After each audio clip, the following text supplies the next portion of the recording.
ತುಂಬ ಧನ್ಯವಾದವನ್ನು ಸಲ್ಲಿಸ್ತೀನಿ ಅಂತ ಹೇಳ್ತಾನೆ. ಆಗ ಬೋಳೆಶಂಕರನಿಗೆ ಅದೇನಕ್ಕೆ ಹೇಳಿದ್ದಾರೆ ಅಂತ ಅರ್ಥ ಆಗಲಿಲ್ಲ. ಯಾಕೆ ಈ ಥರ ಹೇಳ್ತೀರಾ ಅಂತ ಅವನು ಕೇಳ್ತಾನೆ.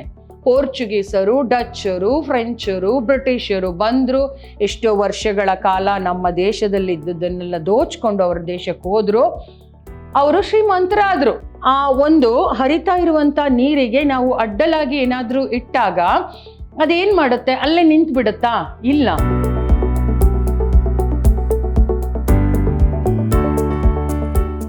ಎಲ್ಲರಿಗೂ ನಮಸ್ಕಾರ. ನಾನು ಸವಿತಾ AP, ಕನ್ನಡ ಉಪನ್ಯಾಸಕಿ, ವಿದ್ಯಾಶ್ರಮ ಪದವಿ ಪೂರ್ವ ಕಾಲೇಜು, ಮೈಸೂರು. ಪ್ರೀತಿಯ ವಿದ್ಯಾರ್ಥಿಗಳೇ, ನಾವು ಇಂದಿನ ತರಗತಿಯಲ್ಲಿ ಬೋಳೆಶಂಕರ ಎಂಬ ನಾಟಕದ ಎಲ್ಲರಂತವಳಲ್ಲ ನಮ್ಮಾಕಿ ಎಂಬ ಒಂದು ದೃಶ್ಯದ ವಿಚಾರದ ಬಗ್ಗೆ ನಾವು ಹಳೆಯ ತರಗತಿಯಲ್ಲಿ ತಿಳಿದುಕೊಂಡೆವು. ಆ ವಿಚಾರದಲ್ಲಿ ಏನೇನು ತಿಳ್ಕೊಂಡ್ವಿ ಅಂದರೆ, ಕೋಡಂಗಿ ಮತ್ತು ಬೋಳೆಶಂಕರರ ನಡುವಿನ ಸಂಭಾಷಣೆ. ಅಲ್ಲಿ ರಾಜ್ಯದ ರಾಜಕುಮಾರಿಗೆ ಹೊಟ್ಟೆ ನೋವು ಬಂದಿರೋದ್ರಿಂದ ಅದನ್ನ ಯಾವ ವೈದ್ಯರಿಂದಲೂ ವಾಸಿ ಮಾಡಲಿಕ್ಕೆ ಆಗಲಿಲ್ಲ ಅಂತ ಹೇಳಿ ರಾಜ ಡಂಗೂರ ಸಾರಿಸ್ತಾನೆ. ಆ ಡಂಗೂರದ ವಿಚಾರವನ್ನ ತಿಳ್ಕೊಂಡಂತ ಕೋಡಂಗಿ ಬೋಳೆಶಂಕರನಿಗೆ ಈ ವಿಚಾರ ತಿಳಿಸಿ, ನಿನ್ನ ಹತ್ತಿರ ಇರುವಂತಹ ಬೇರುಗಳಿಂದ ರಾಜಕುಮಾರಿಯ ಹೊಟ್ಟೆ ನೋವು ವಾಸಿ ಆಗುತ್ತದೆ, ಆದ್ರಿಂದ ನಾವು ಅರಮನೆಗೆ ಹೋಗಿ ಈ ಒಂದು ಕೆಲಸವನ್ನ ಮಾಡೋಣ ಅಂತ ಕೋಡಂಗಿ ಬೋಳೆಶಂಕರನಿಗೆ ಹೇಳ್ತಾನೆ. ಹಾಗೆ ಅವರಿಬ್ಬರು ಅಲ್ಲಿ ಅರಮನೆಗೆ ಹೋಗ್ತಾರೆ. ಅಲ್ಲಿ ರಾಜ ಮತ್ತು ಮಂತ್ರಿಯ ಜೊತೆ ಮಾತುಕತೆ ಆಗಿ ರಾಜಕುಮಾರಿಗೆ ತನ್ನ ಕೈಯಲ್ಲಿದ್ದಂಥ ಬೇರನ್ನು ಕೊಟ್ಟು ಆ ಒಂದು ರಾಜಕುಮಾರಿಯ ಏನು ಹೊಟ್ಟೆ ನೋವಿತ್ತೋ ಅದನ್ನು ವಾಸಿ ಮಾಡ್ತಾನೆ. ಹಾಗೆ ಆ ಒಂದು ಹೊಟ್ಟೆ ನೋವು ಬರೆಸ್ತಾ ಇದ್ದಂತಹ ಪಿಶಾಚಿ ಏನಿತ್ತು, ಆ ಪಿಶಾಚಿಯನ್ನ ಹಿಡಿದು ಅದನ್ನ ಶಿವ ಎಂಬಂತಹ ಹೆಸರನ್ನ ಸ್ಮರಿಸುತ್ತಾ ಆ ಪಿಶಾಚಿ ಆ ಒಂದು ತನ್ನ ಪ್ರಾಣವನ್ನ ಅಲ್ಲೇ ಕಳ್ಕೊಳ್ಳುತ್ತೆ. ಹೀಗೆ ಬೋಳೆಶಂಕರನಿಗೆ ತೊಂದರೆ ಕೊಡ್ಲಿಕ್ಕೆ ಬಂದಂತ ಪಿಶಾಚಿಯೇ ತಾನು ತೊಂದರೆಯಲ್ಲಿ ಸಿಲುಕಿ ತನ್ನ ಒಂದು ಪ್ರಾಣವನ್ನ ಕಳ್ಕೊಳ್ಳುವಂತ ಒಂದು ದೃಶ್ಯವನ್ನ ನಾವು ಕಳೆದ ತರಗತಿಯಲ್ಲಿ ನೋಡಿದ್ವಿ. ಈಗ ಇಂದಿನ ತರಗತಿಯಲ್ಲಿ ನಾವು ಮತ್ತೊಂದು ದೃಶ್ಯವನ್ನ ನೋಡೋಣ, ಬನ್ನಿ. ದೃಶ್ಯ 8, ಬಿಸಿಲು ಬೆಳಗುವ ಹಸಿರ ಸಿರಿನಾಡ ಸೀಮೆ. ಬಿಸಿಲು ಬೆಳಗುವ ಹಸಿರ ಸಿರಿನಾಡ ಸೀಮೆ ಏನಿದು? ಭಾಗವತ ಮತ್ತು ಕೋಡಂಗಿ ಇಬ್ರು ಆ ಒಂದು ನಾಟಕದ ಒಂದು ಪ್ರದರ್ಶನದಲ್ಲಿ ಬರ್ತಾರೆ. ಕೋಡಂಗಿ ಭಾಗವತ ಇಬ್ಬರ ಸಂಭಾಷಣೆಯನ್ನ ನಾವಿಲ್ಲಿ ನೋಡ್ತೀವಿ. ಇವತ್ತು ನೀವು ನನ್ನ ಜೊತೆ ಅರಮನೆಗೆ ಬರಬೇಕಿತ್ತು ಭಾಗವತರೇ. ರಾಜಕುಮಾರಿಯ ಹೊಟ್ಟೆ ನೋವು ವಾಸಿ ಮಾಡಿದೆ, 3 ಪಿಶಾಚಿಗಳನ್ನು ಬಾಯಾರೆ ಕೊಂದು ಬಂದೆ, ನಾಡಿಗೆ ವಸಂತ ಮಾಸವನ್ನು ಕೈಯಾರೆ ಕರೆದುಕೊಂಡು ಬಂದೆ. ಭಾಗವತ: ನಿನ್ನ ಜೊತೆ ಬೆಪ್ತಕ್ಕಿಡಿ ಬೋಳೆಶಂಕರ ಇರಲಿಲ್ಲವೋ? ಕೋಡಂಗಿ: ಆ ಬೆಪ್ತಕ್ಕಿಡಿನೇ ನಿಮಗೂ ಬುದ್ಧಿ ಬ್ಯಾಡ್ವಾ? ಭಾಗವತರೇ, ಬೆಪ್ತಕ್ಕಿಡಿಗೊಂದು ತಲೆನ ಬೆರಳಿನ ಗಂಟು ಹಿಡಿದೆ 5 ಎಣಿಸೋದಕ್ಕೆ ಬರೋದಿಲ್ಲ, ಆ ದಡ್ಡ ಇದನ್ನೆಲ್ಲ ಮಾಡಬಲ್ನ? ಮನುಷ್ಯ ಮತ್ತು ಪಿಶಾಚಿಗಳ ಮಧ್ಯೆ ವ್ಯತ್ಯಾಸ ತಿಳಿಯೋದಿಲ್ಲ ಅವನಿಗೆ. ಮೋಸ ಹೋಗ್ಲಿಕ್ಕೆ ಹುಟ್ಟಿರೋ ಆ ಬೆಪ್ತಕ್ಡಿ ಬೋಳೆಶಂಕರ. ಬೋಳೆಶಂಕರ ಬರುವನು, ಅವನನ್ನು ನೋಡಿ ತಕ್ಷಣ ಮಾತು ಬದಲಿಸಿ ಅಂತ ಏನೇನು ಹೇಳ್ತಿದ್ದಾರೆ. ಆವಾಗ ನಾ ಹೇಳ್ದೆ, ತಮ್ಮಂದಿರ ನಮ್ಮ ಬೋಳೆಶಂಕರ ಅಂದ್ರೆ ಏನಂದ್ಕೊಂಡಿರಿ ಅಂತ.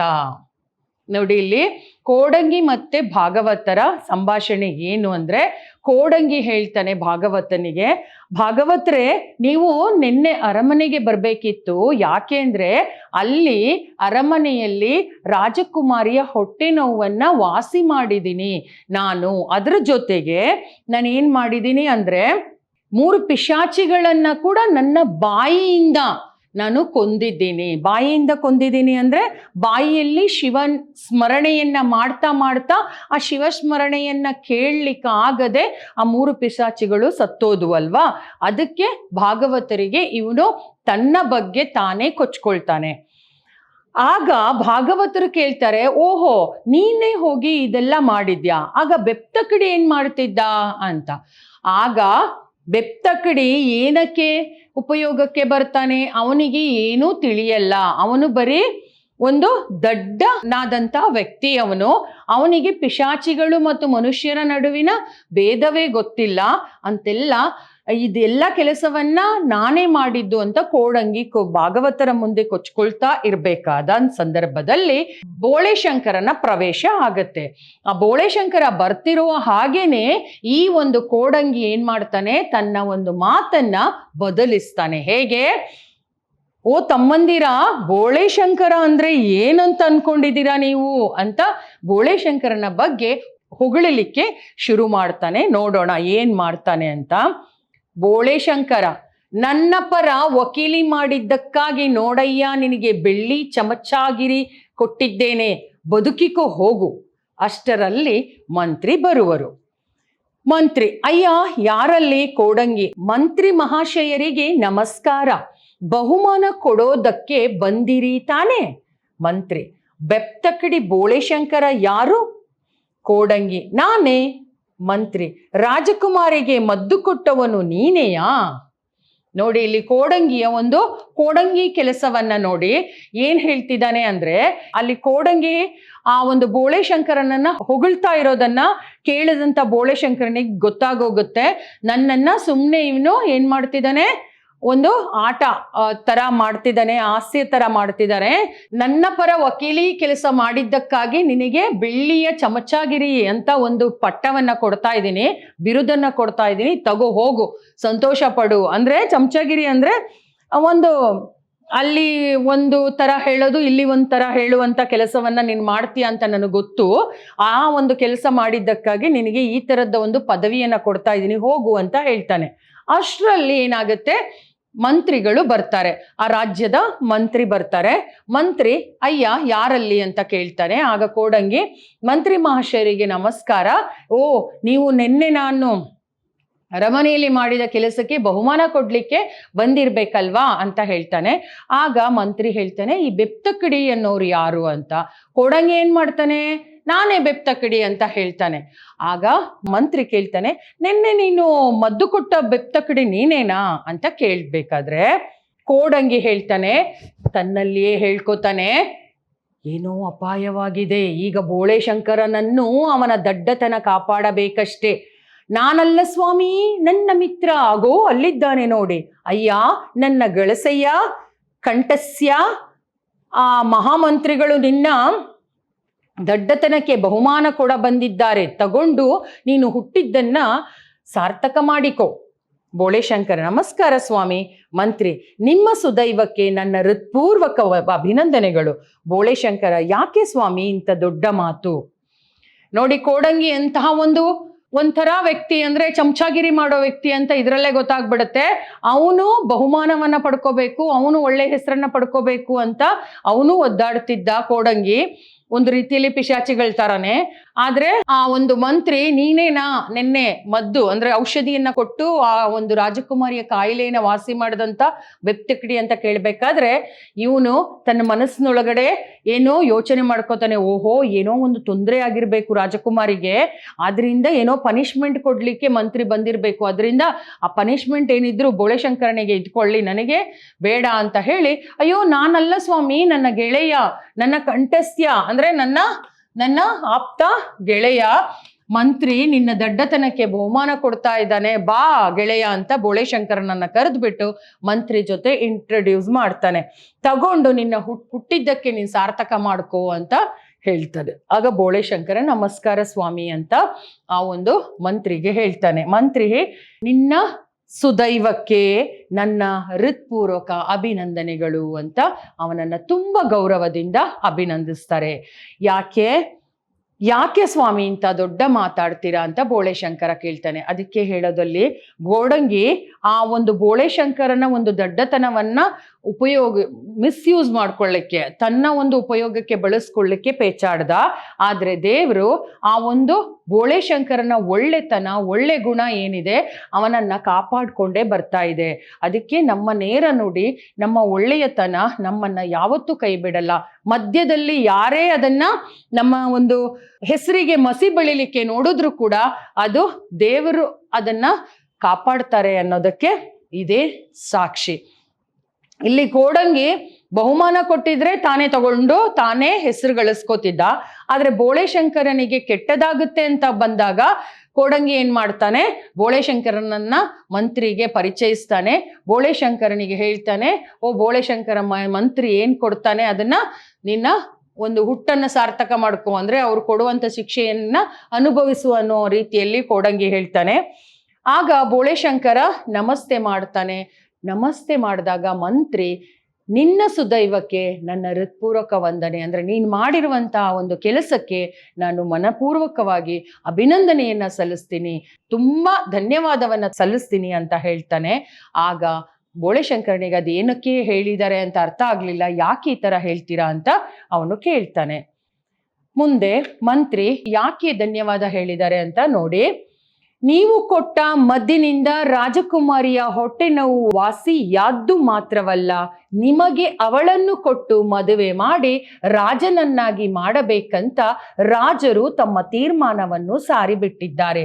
ಬೇಗನೆ ಬಂದು ಸದರಿ ಪದವಿಗಳನ್ನು ನೀವು ಒಪ್ಪಿಕೋಬೇಕು. ಅಂದ್ರೆ ನೀವು ಒಪ್ಪಿಕೋಬೇಕು. ನೋಡಿ, ನೀವು ಕೊಟ್ಟಂತಹ ಮದ್ದೇನಿದೆ, ಔಷಧಿ ಏನಿದೆ, ಅದರಿಂದ ರಾಜಕುಮಾರಿಯ ಕಾಯಿಲೆ ಎಲ್ಲ ಗುಣವಾಗಿರೋದ್ರಿಂದ ರಾಜ ಏನು ಘೋಷಣೆ ಮಾಡಿದ್ರೋ, ಏನು ಬಹುಮಾನ ಕೊಡ್ತೀನಿ ಅಂತ ಒಪ್ಕೊಂಡಿದ್ರು, ಅದನ್ನ ಕೊಡ್ಲಿಕ್ಕೆ ಮನಸಾರೆ ಒಪ್ಪಿದ್ದಾರೆ. ರಾಜ ತನ್ನ ಮಗಳನ್ನು, ರಾಜಕುಮಾರಿಯನ್ನ ನಿಮಗೆ ಕೊಟ್ಟು ಮದುವೆ ಮಾಡಿ ಅದರ ಜೊತೆಗೆ ರಾಜ ಪದವಿಯನ್ನು ಮತ್ತೆ ರಾಜ್ಯವನ್ನು ನಿಮಗೆ ಕೊಡ್ಲಿಕ್ಕೆ ತೀರ್ಮಾನ ಮಾಡ್ಬಿಟ್ಟಿದ್ದಾರೆ. ಬೇಗನೆ ಬಂದು ಸದರಿ ಪದವಿಯನ್ನ, ಅಂದ್ರೆ ಆ ಒಂದು ಪದವಿಯನ್ನ ನೀವು ಸ್ವೀಕರಿಸ್ಬೇಕು ಅಂತ ರಿಕ್ವೆಸ್ಟ್ ಮಾಡ್ಕೋತಾನೆ. ಯಾರು? ಮಂತ್ರಿ. ಯಾರ ಜೊತೆ? ಬೋಳೆಶಂಕರನ ಜೊತೆ. ಈಗ ಬೋಳೆಶಂಕರ ಹೇಳ್ತಾನೆ, ಇದು ಏಕಪಕ್ಷೀಯವಾದ ತೀರ್ಮಾನ, ಇದಕ್ಕೆ ನನ್ನ ಅನುಮತಿಯೂ ಬೇಕಲ್ಲವೇ?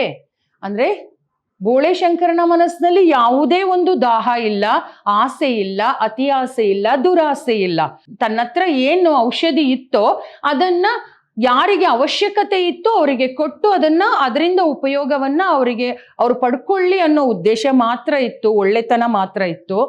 ಆದ್ರೆ ಅವನು ಬಯಸದೇ ಇದ್ದ ಭಾಗ್ಯ ಅವನ ಹತ್ರ ಬರುತ್ತೆ. ಯಾಕೆ ಅಂದ್ರೆ ಆಗ ಅವನು ಹೇಳ್ತಾನೆ ಬೋಳೆಶಂಕರ, ಅಯ್ಯೋ ಇದು ಏಕಪಕ್ಷೀಯ, ಅಂದ್ರೆ ಒನ್ ವೇ, ಒಂದೇ ಸೈಡಿನ ಒಂದು ತೀರ್ಮಾನ ಆಗೋಯ್ತಲ್ಲ, ಎಲ್ಲ ರಾಜನೇ ತೀರ್ಮಾನ ಮಾಡ್ಬಿಟ್ರಲ್ಲ. ನಾನ್ ಕೇಳಿದ್ನ ರಾಜಕುಮಾರಿನ ಕೊಟ್ಟು ಮದುವೆ ಮಾಡಿ ಅಂತ, ನಾನ್ ಕೇಳಿದ್ನ ರಾಜನನ್ನಾಗಿ ಮಾಡಿ ಅಂತ, ನಾನು ಕೇಳಿದ್ನ ರಾಜ್ಯ ಕೊಡಿ ಅಂತ? ಇಲ್ಲ ಅಲ್ವಾ? ಆದ್ರಿಂದ ಏಕಪಕ್ಷೀಯವಾದ ತೀರ್ಮಾನ, ಇದಕ್ಕೆ ನನ್ನ ಅನುಮತಿ ಇಲ್ಲ, ಇದಕ್ಕೆ ನಾನು ಒಪ್ಕೊಳ್ಳಲ್ಲ ಅಂತ ಅವನು ಅದನ್ನ ರೆಫ್ಯೂಸ್ ಮಾಡ್ತಾನೆ, ತಿರಸ್ಕರಿಸ್ತಾನೆ. ಅಂದ್ರೆ ತಿರಸ್ಕರಿಸೋದಲ್ಲ, ಅಂದ್ರೆ ಬೇಡ ಅಂತ ಹೇಳ್ತಾನೆ. ಈಗ ಮಂತ್ರಿ, ಇಷ್ಟು ಸುಂದರವಾದ ಕಾಣಿಕೆಯನ್ನು ಯಾರು ಬೇಡ ಅಂತಾರೆ ಸ್ವಾಮಿ? ಇಷ್ಟೊಂದು ಸುಂದರವಾದಂತ ಒಂದು ಆಪರ್ಚುನಿಟಿ, ಅವಕಾಶಗಳು, ಈ ಒಂದು ಕಾಣಿಕೆಯನ್ನ, ಈ ಒಂದು ಬಹುಮಾನವನ್ನ ಯಾರು ಬೇಡ ಅಂತಾರೆ? ನೀನೊಬ್ನೇ ಬೇಡ ಅಂತಿದ್ಯಾ ಅಂತ ಹೇಳ್ತಾನೆ. ಬೋಳೆಶಂಕರ, ನಾನ್ ಅಂತೀನಲ್ಲ ಅಂದ್ರೆ ನಾನ್ ಹೇಳ್ತಿದ್ದೀನಲ್ಲ, ಅಂದ್ರೆ ಬೇರೆ ಯಾರೋ ಒಪ್ಕೊಳ್ಬಹುದು, ಬಟ್ ನಾನ್ ಹೇಳ್ತಿದ್ದೀನಲ್ವಾ, ನನಗೆ ಇದು ಇಂಥ ಒಂದು ಅವಕಾಶ, ಏನೇ ಅವಕಾಶ ಬಂದ್ರು ಅದು ನನಗೆ ಬೇಡ ಅಂತ. ಮಂತ್ರಿ, ಮಹಾರಾಜರಲ್ಲಿ ಈಗೆಂದು ಅರಿಕೆ ಮಾಡಿಕೊಳ್ಳಲ್ಲ, ಅಂದ್ರೆ ನಾನ್ ಮಹಾರಾಜರ ಹತ್ರ ಹೋಗ್ಬಿಟ್ಟು ಈ ತರ ಅವನು ನಿಮ್ಮ ಈ ಎಲ್ಲಾ ಕಾಣಿಕೆಗಳು ಬೇಡ, ಒಪ್ಕೊಳ್ಳಲ್ಲ ಅಂತ ಹೇಳ್ತಾ ಇದ್ದಾನೆ ಅಂತ ಹೇಳ. ಬೋಳೆಶಂಕರ, ದಯವಿಟ್ಟು ನದಿಯನ್ನು ಬಂಧಿಸಲಾಗೋದಿಲ್ಲ, ಬಂಧಿಸಿದರೆ ನೀರಿಗೆ ಅದರದೇ ಆದ ನಿಯಮಗಳಿವೆ ಅಂತ ಹೇಳಿ. ಎಂಥ ಉದಾಹರಣೆಯನ್ನ ಕೊಡ್ತಾನೆ ನೋಡಿ. ಒಂದು ಹರಿತಾ ಇರೋ ಬೋಳೆಶಂಕರ ಮಂತ್ರಿಗೆ ಹೇಳ್ತಾನೆ, ಸರಿ ಇದು ಏಕಪಕ್ಷೀಯವಾದ ತೀರ್ಮಾನ, ಇದು ನಾನು ಒಪ್ಕೊಳ್ಳಿಲ್ಲ, ನಾನು ಜಸ್ಟ್ ಬಂದೆ, ನನ್ನ ಹತ್ರ ಇದ್ದಂಥ ಔಷಧಿಯನ್ನ ಕೊಟ್ಟೆ, ಅದು ತನ್ನಷ್ಟಕ್ಕೆ ವಾಸಿ ಆಯಿತು ಕಾಯಿಲೆ, ಅದಕ್ಕೋಸ್ಕರ ಅವಳೇ ಬೇಕು ಅಥವಾ ರಾಜ್ಯ ಬೇಕು, ರಾಜ ಬೇಕು ಅಂತ, ಪದವಿ ಬೇಕು ಅಂತ ನಾನೇನು ಕೇಳಲಿಲ್ಲ, ಒಪ್ಕೊಂಡು ತೀರ್ಮಾನ ಮಾಡಿಕೊಂಡು ಬಂದಿಲ್ಲ ನಾನು, ಆದ್ರಿಂದ ನೀವು ಕೊಡೋದನ್ನ ನಾವು ತಗೊಳಕ್ಕಾಗಲ್ಲ. ಆಗ ಮಂತ್ರಿ ಹೇಳ್ತಾನೆ, ನಾನು ಇದನ್ನ ಹಾಗೆ ಹೋಗಿ ಹೇಳಲ್ಲ ರಾಜನಿಗೆ ಅಂದಾಗ, ಆಯ್ತು ದಯವಿಟ್ಟು ನಾನು ಏನ್ ಹೇಳ್ತಿದ್ದೀನಿ ಅನ್ನೋದನ್ನ ಅರ್ಥ ಮಾಡ್ಕೊಳ್ಳಿ.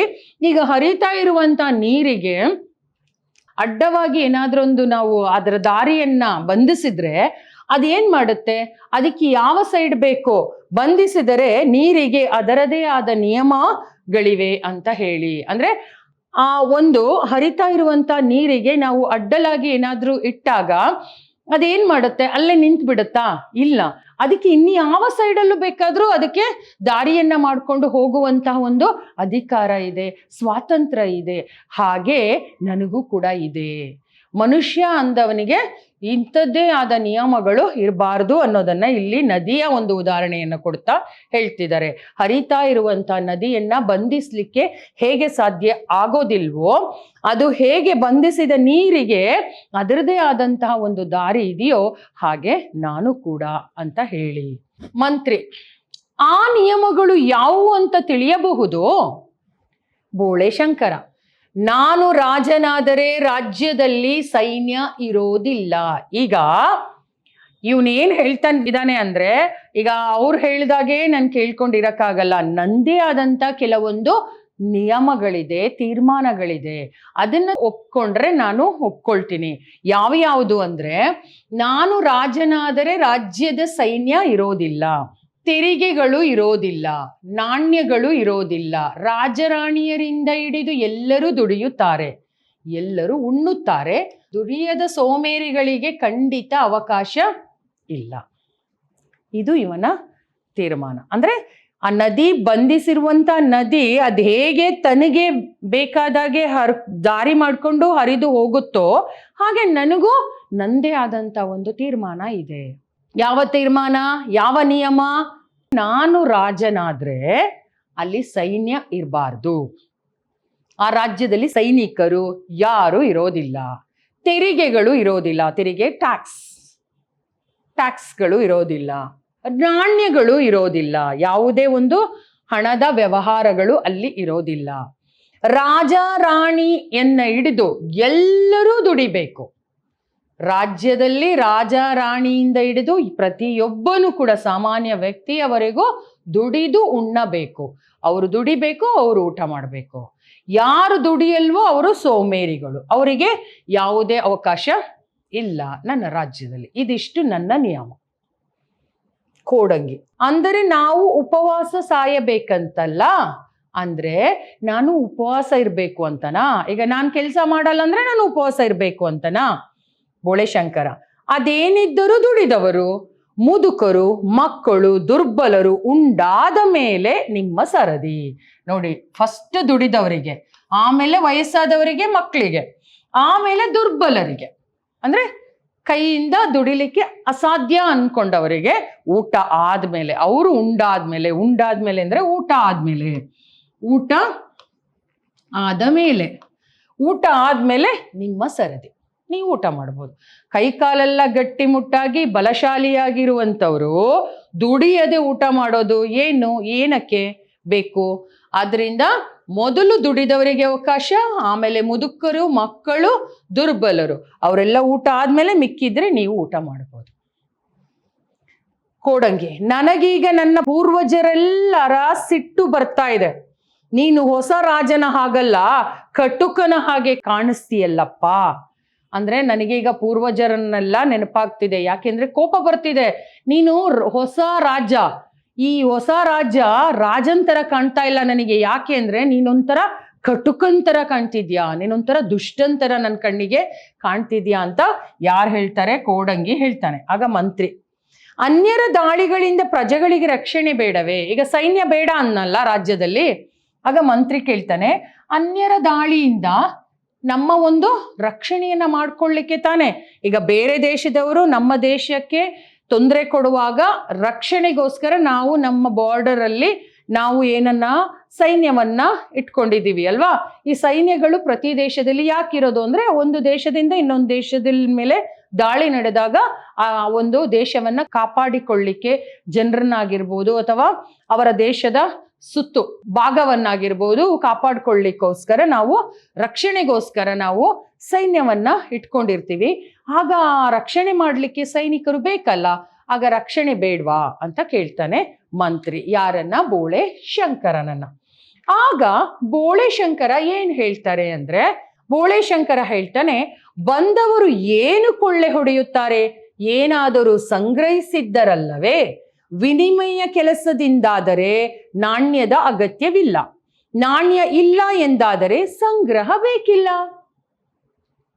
ಈಗ ಒಂದು ದೇಶದಿಂದ ಇನ್ನೊಂದು ದೇಶಕ್ಕೆ ದಾಳಿ ಮಾಡಬೇಕು ಅಂದರೆ ಆ ದೇಶದಲ್ಲಿ ಸಂಪತ್ತುಗಳು, ನಾಣ್ಯಗಳು ಹೆಚ್ಚು ಇರಬೇಕು.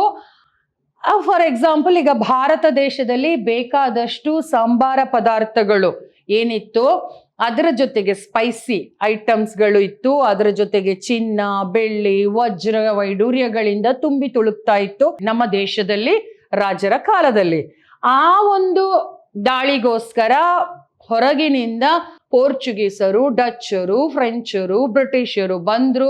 ಎಷ್ಟೋ ವರ್ಷಗಳ ಕಾಲ ನಮ್ಮ ದೇಶದಲ್ಲಿ ಇದ್ದುದನ್ನೆಲ್ಲ ದೋಚ್ಕೊಂಡು ಅವ್ರ ದೇಶಕ್ಕೆ ಹೋದ್ರು. ಅವರು ಶ್ರೀಮಂತರಾದ್ರು, ನಮ್ಮ ದೇಶ ಕಷ್ಟದಲ್ಲಿ ಇತ್ತು.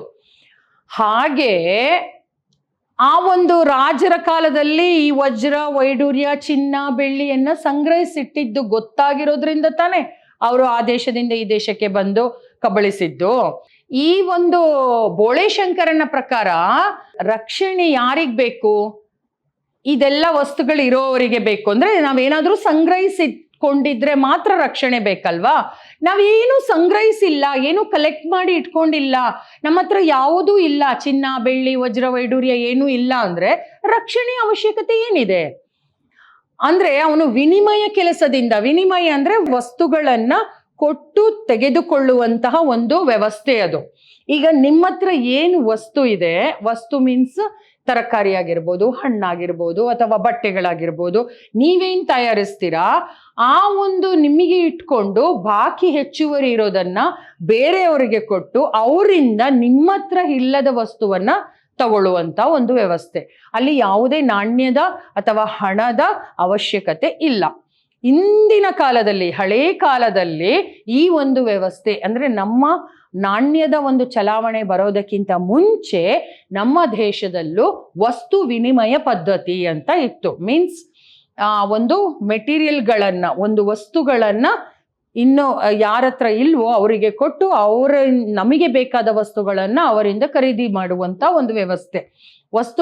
ವಸ್ತುಗಳಿಗೆ ಎಕ್ಸ್ಚೇಂಜ್ ಮಾಡಿಕೊಳ್ಳುವಂತಹ ಒಂದು ವ್ಯವಸ್ಥೆ ಮಾಡಿ ಇದ್ರೆ ಅಲ್ಲಿ ನಾಣ್ಯದ ಅವಶ್ಯಕತೆ ಇರೋದಿಲ್ಲ, ನಾಣ್ಯದ ಚಲಾವಣೆನೇ ಇಲ್ಲ.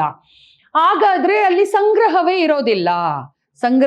ಇರೋದಿಲ್ಲ. ನನಗೆ ಎಷ್ಟು ಬೇಕೋ ಅಷ್ಟು ವಸ್ತುವನ್ನ ನಾನು ತಯಾರಿಸ್ಕೊಂಡು ಯಾರಿಗ್ ಬೇಕೋ ಅವರಿಗೆ ಅದನ್ನ ಉಳಿದದನ್ನ ಕೊಟ್ಟು ನಿಮಗೆ ಏನು ಬೇಕೋ ಅದನ್ನ ತಗೊಂಡ್ರೆ ಮುಗೀತು ಅಲ್ಲಿಗೆ.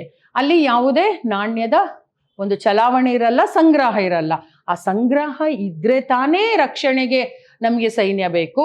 ಆ ಸಂಗ್ರಹವೇ ಇಲ್ಲ ಅಂದ್ರೆ ನಮ್ಗೆ ಯಾಕೆ ರಕ್ಷಣೆ, ನಮ್ಗೆ ಯಾಕೆ ಸೈನ್ಯ ಅಂತ ಅವನು ಹೇಳ್ತಾನೆ. ಆಗ ಮಂತ್ರಿ ಹೇಳ್ತಾನೆ, ಸರಿಯಪ್ಪ, ರಕ್ಷಣೆಗೆ ಸೈನ್ಯ ಬೇಡ, ಯಾಕೆಂದ್ರೆ ವಿನಿಮಯ ಕೆಲಸದಿಂದಾಗಿ ನಾಣ್ಯದ ಒಂದು ಸಂಗ್ರಹ ಇಲ್ಲದಕ್ಕೆ ಬೇಡ. ಓಕೆ, ಕಾನೂನು ಮತ್ತು ಅದರ ರಕ್ಷಣೆಗಾದ್ರೂ ಬೇಕಲ್ಲ. ಬೋಳೆಶಂಕರ ಹೇಳ್ತಾನೆ, ಕಾನೂನು ಅಂದ್ರೆ ಏನು? ಪುಸ್ತಕದಲ್ಲಿ ಬರೆದಿರುವಂತ ಕಾನೂನುಗಳು ಅಲ್ವಾ? ಆ ಕಾನೂನುಗಳನ್ನ ಓದಿ, ಈ ತರ ತಪ್ಪು ಮಾಡಿದವನಿಗೆ ಈ ಒಂದು ಸೆಷನ್ ಅಲ್ಲಿ ಈ ತರದ್ದೇ ಶಿಕ್ಷೆ ಅಂತ ಬರೆದಿಟ್ಟಿರ್ತಾರೆ ಅಲ್ವಾ, ಅದನ್ನ ಕಾನೂನು ಅಂತ ಹೇಳ್ತೀವಿ. ಆದ್ರೆ ಬೋಳೆಶಂಕರನ ಪ್ರಕಾರ, ಬೋಳೆಶಂಕರನ ರಾಜ್ಯದಲ್ಲಿ ಏನು ಅಂದ್ರೆ ಕಾನೂನು ಹೇಗೆ ಅಂದ್ರೆ, ದಾರಿ ತಪ್ಪಿದವರಿಗೆ ಗಾದೆ ಬಲ್ಲವರು ಬುದ್ಧಿ ಹೇಳುತ್ತಾರೆ, ಅಷ್ಟೇ ಕಾನೂನು. ಈಗ ಒಂದು ತಪ್ಪು ಮಾಡಿದಾನೆ, ಮಕ್ಕಳು ಒಂದು ತಪ್ಪು ಮಾಡ್ತಿದ್ದಾರೆ ಅಂದ್ರೆ ಯಾರು? ಗಾದೆ ತಿಳಿದವರು ಅಂದ್ರೆ ಅನುಭವಸ್ಥರು. ಆ ಒಂದು ತಪ್ಪನ್ನ ತಿದ್ದಿ ಈ ತಪ್ಪನ್ನ ಈ ತರ ಸರಿಪಡಿಸ್ಕೋ, ಈ ತರ ತಪ್ಪು ಮುಂದೆ ಮಾಡಬೇಡ, ಮುಂದೆ ಈ ತರ ನೀನ್ ನಡ್ಕೊಂಡೋಗು ಅನ್ನುವಂತ ಒಂದು ಬುದ್ಧಿ ಮಾತು ಹೇಳ್ಬಿಟ್ರೆ ಮುಗೀತಲ್ಲ. ಅಲ್ಲಿಗೆ ಕಾನೂನು, ಆ ಒಂದು ಕೋರ್ಟು, ಆ ಒಂದು ಕಚೇರಿ, ಆ ಒಂದು ಲಾಯರ್, ಆ ಒಂದು ಜಡ್ಜ್, ಆ ಒಂದು ಪೊಲೀಸ್, ಅಷ್ಟು ದಿನಗಳು, ಆ ಹಣದ ವಹಿವಾಟು, ಇದೆಲ್ಲ ಬೇಕಾ ಅಲ್ವಾ? ಈಗಿನ ಕಾಲದಲ್ಲಿ ಒಂದು ಕೇಸಲ್ಲಿ ಸಿಕ್ಕಾಕೊಂಡ್ರೆ ಅವನ ಜೀವನ ಪರ್ಯಂತ ಅವನು ಸಾಯೋವರೆಗೂ ಅದು ಮುಗಿಯಲ್ಲ ಅನ್ನೋ ರೀತಿಯಲ್ಲಿ ಮಾಡಿಟ್ಟು ಬಿಟ್ಟಿರ್ತಾರೆ. ಇಂತಹ ಒಂದು ಪರಿಸ್ಥಿತಿಯನ್ನು ನೋಡಿದಾಗ ನಮ್ಮ ಬೋಳೆಶಂಕರ ಹೇಳಿರುವಂತ ಮಾತೇನಿದೆ, ದಾರಿ ತಪ್ಪಿದವರಿಗೆ ಗಾದೆ ಬಲ್ಲವನು ಅಂದ್ರೆ ಅನುಭವಸ್ಥರು ಒಂದು ಬುದ್ಧಿ ಮಾತು ಹೇಳಿದ್ರೆ ಮುಗೀತು. ಅಲ್ಲಿಗೆ ಅವನು ಆ ತಪ್ಪನ್ನ ತಿದ್ಕೊಂಡು ಮುಂದೆ ಆ ತಪ್ಪನ್ನ ಮಾಡಕ್ಕೆ ಹೋಗಲ್ಲ. ಆ ರೀತಿಯಲ್ಲಿ ನನ್ನ ರಾಜ್ಯದಲ್ಲಿ ಜನರಿರ್ಬೇಕು, ಆ ರೀತಿ ಕಾನೂನು ಅಂತ ಅವನು ಹೇಳ್ತಾನೆ. ಕೋಡಂಗಿ, ಇವತ್ತು ಭೂಮಿ ಆಕಾಶ ಎರಡೂ ಸರಿ ಇಲ್ಲ. ವಾಯುಮಂಡಲ ಹೇಗೋ ಬೀಸುತ್ತಿದೆ. ಅಂದ್ರೆ ಇವತ್ತು ಏನಾಗಿದೆ ಅಂದ್ರೆ ಆಕಾಶ ಭೂಮಿ ಕೂಡ ಸರಿ ಇಲ್ಲ, ಅದು ಶುದ್ಧವಾಗಿ ಇಲ್ಲ, ಅದರಲ್ಲೂ ಪೊಲ್ಯೂಷನ್ ಇದೆ ಅಂತ ಹೇಳ್ತಿದ್ದಾನೆ. ವಾಯುಮಂಡಲ ಕೂಡ ಹೇಗೋ ಬೀಸ್ತಾ ಇದೆ, ಅದಕ್ಕೆ ಹೇಗ್ ಬೀಸ್ಬೇಕು, ಯಾವ ರೀತಿ ಇರಬೇಕು ಅಂತಾನೆ ಗೊತ್ತಿಲ್ಲ. ಮಂತ್ರಿ, ಜೀವನ ಪದ್ಧತಿ ಇಷ್ಟು ಸರಳವಾಗಿರೋದು ಸಾಧ್ಯವೇ? ಅಂದ್ರೆ ಇವನು ಕೋಡಂಗಿ ಹೇಳೋದು ಅಂದ್ರೆ ಬೋಳೆ ಶಂಕರನ್ ಮಾಡ್ತಿರುವಂತ ಕೆಲಸ ಸರಿ ಇಲ್ಲ ಅಂತ ಹೇಳೋದಕ್ಕೆ ಅವನ ಆ ತರ ಹೇಳ್ತಾನೆ. ಆದ್ರೆ ಇಲ್ಲಿ ಜೀವನ ಪದ್ಧತಿ ಇಷ್ಟು ಸರಳವಾಗಿ ಇರ್ಲಿಕ್ಕೆ ಸಾಧ್ಯನಾ? ಎಷ್ಟು ಸರಳವಾದಂತ ಜೀವನ ಪದ್ಧತಿ ಯಾರದು? ನಮ್ಮ ಬೋಳೆ ಶಂಕರಂದು ಅಲ್ವಾ? ಯಾಕೆ ಅಂದ್ರೆ ರಕ್ಷಣೆಗೆ ಸೈನಿಕರ ಅವಶ್ಯಕತೆ ಇಲ್ಲ, ಕಾನೂನಿನ ಅವಶ್ಯಕತೆ ಇಲ್ಲ. ಬುದ್ಧಿವಂತರು, ಗಾದೆ ತಿಳಿದವರು, ದಾರಿ ತಪ್ಪದವರಿಗೆ ಮಾತು ಹೇಳೋದು. ಈಗ ತಂದೆ ತಾಯಿಯೇ ಮಕ್ಕಳಿಗೆ ಈ ತರ ತಿದ್ದಿ ನಡಿಬೇಕು, ಈ ತರ ಬುದ್ಧಿ ಹೇಳಿದ್ರೆ ಮುಗೀತು. ಕೂತ್ಕೊಂಡು ಗುರುಗಳು ಅಷ್ಟೇ ಬುದ್ಧಿ ಹೇಳುವ ಮಾತನ್ನ ಹೇಳಿದ್ರೆ ಮುಗೀತು. ಆಗ ಅಲ್ಲಿ ಯಾವುದೇ ಕಾನೂನಿನ ಅವಶ್ಯಕತೆ ಇಲ್ಲ. ವಿನಿಮಯ ಕೆಲಸದಿಂದಾಗಿ ಅಲ್ಲಿ ನಾಣ್ಯದ ಸಂಗ್ರಹ ಆಗಲ್ಲ. ಸಂಗ್ರಹ ಇಲ್ಲ ಅಂದ್ರೆ ರಕ್ಷಣೆ ಇಲ್ಲ. ಟೋಟಲಿ ಜೀವನ ಪದ್ಧತಿ ತುಂಬಾ ಸರಳವಾದಂತ ರೀತಿಯಲ್ಲಿ ಇದ್ರೆ ಎಷ್ಟು ಇದು ಸಾಧ್ಯ ಆಗುತ್ತಾ ಈಗಿನ ಒಂದು ಕಾಲಕ್ಕೆ ಅಂತ ಹೇಳ್ತಾನೆ. ಆಗ ಬೋಳೆ ಶಂಕರ ಹೇಳ್ತಾನೆ, ಈ ತನಕ ಅನೇಕ ಪದ್ಧತಿಗಳನ್ನು ನೋಡಿದೆವಲ್ಲ. ಅಂದ್ರೆ ಬೋಳೆ ಶಂಕರ ಏನ್ ಹೇಳ್ತಾನೆ ಅಂದ್ರೆ, ಭೂತಕಾಲದಲ್ಲಿ ಮೀನ್ಸ್ ಪಾಸ್ಟ್ ಟೆನ್ಸ್ ಅಲ್ಲಿ ರಾಜರು ಹೇಗೆ ರಕ್ಷಣೆ ಮಾಡ್ಕೋತಿದ್ರು, ಸಂಗ್ರಹ ಮಾಡ್ತಿದ್ರು, ಹೇಗೆ ಕಾನೂನಿತ್ತು, ಯಾವ ರೀತಿ ಇತ್ತು ಅಂತ ನೋಡಿದ್ವಿ ಇತಿಹಾಸದಲ್ಲಿ. ಪ್ರೆಸೆಂಟ್ ಈಗ ವರ್ತಮಾನ ಕಾಲದಲ್ಲೂ ಕೂಡ ಏನ್ ನಡೀತಾ ಇದೆ, ಯಾವ ಕಾನೂನಿದೆ, ಯಾವ ದೇಶ, ಯಾವ ಸರ್ಕಾರ, ಇದನ್ನೆಲ್ಲ ನೋಡಿದೀವಲ್ಲ. ಈ ಅನೇಕ ಪದ್ಧತಿಗಳನ್ನ ನಾವು ನೋಡ್ಬಿಟ್ಟಿದೀವಿ. ಅವೆಲ್ಲ ವಿಭಿನ್ನ ಶೈಲಿಯಲ್ಲಿ ಎಂಜಲು ತಿನ್ನೋದನ್ನ ಕಲಿಸಿದವು. ಅವುಗಳು ವಿಭಿನ್ನ ಬೇರೆ ಬೇರೆ ರೀತಿಯಲ್ಲಿ ಎಂಜಲು ತಿನ್ನುವಂತ, ಕೆಟ್ಟ ಕೆಲಸಗಳನ್ನ ಮಾಡುವಂತ ಒಂದು ಕಲಿಕೆಯನ್ನ ಕಲಿಸ್ಕೊಟ್ಟಿದೆ ವಿನಃ ಅದರಿಂದ ಇತಿಹಾಸದಿಂದಾಗ್ಲಿ ಅಥವಾ ವರ್ತಮಾನದಿಂದಾಗ್ಲಿ ನಾವೇನನ್ನೂ ಕಲ್ತಿಲ್ಲ. ಒಳ್ಳೇದು ಅನ್ನೋದನ್ನ ಯಾವುದೂ ಇರಲಿಲ್ಲ ಅಲ್ಲಿ. ಅದೊಂಥರ ಎಂಜಲು ಮೀನ್ಸ್ ನಾವು ಉಗಿಯುವಂತಹ ಒಂದು ಕೆಟ್ಟ ಒಂದು ವಿಚಾರಗಳನ್ನೇ ನಾವು ತಿಳ್ಕೊಂಡ್ವಿ ಅಷ್ಟೇ. ಇದಕ್ಕಿಂತ ಸರಳ ಮತ್ತು ಉಪಯುಕ್ತ ಪದ್ಧತಿಗಳಿದ್ದವ? ಅದೇನಿದ್ದರೂ ಈ ವಿಧಾನದ ಮೂಲಕ ತಿಳಿಯಬೇಕಷ್ಟೇ. ಅಂದ್ರೆ ನಮಗೆ ಇಷ್ಟೊಂದು, ನಾನು ನನ್ನ ರಾಜ್ಯದಲ್ಲಿ ಯಾವ ರೀತಿ ಇರಬೇಕು ಅಂತ ಹೇಳ್ತಾ ಇದ್ದೀನೋ ಅಂತ ಸರಳವಾದದ್ದು ಮತ್ತು ಉಪಯುಕ್ತವಾದಂತ ಪದ್ಧತಿ ಇತ್ತಾ? ಇಲ್ಲ ತಾನೆ. ಈಗ ರಾಜರ ಆ ದಬ್ಬಾಳಿಕೆಯಿಂದ ಬ್ರಿಟಿಷರು ಬಂದ್ರು, ಬ್ರಿಟಿಷರ ಒಂದು ದಬ್ಬಾಳಿಕೆಯಿಂದ ಭಾರತೀಯರು ಸೋತ್ರು.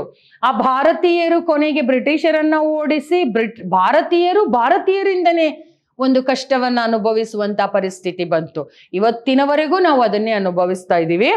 ಈ ಒಂದು ಸರಳವಾದಂತ ಉಪಯುಕ್ತವಾದಂತ ಪದ್ಧತಿಗಳು ಇತ್ತ ಅಂತ ಕ್ವಶನ್ ಕೇಳ್ತಿದ್ದಾನೆ. ಅದೇನಿದ್ರು ನನ್ನ ಈ ವಿಧಾನದ ಮೂಲಕ ಮಾತ್ರ ತಿಳಿಲಿಕ್ಕೆ ಸಾಧ್ಯ ಅಂತ ಅವನು ಹೇಳ್ತಿದ್ದಾನೆ.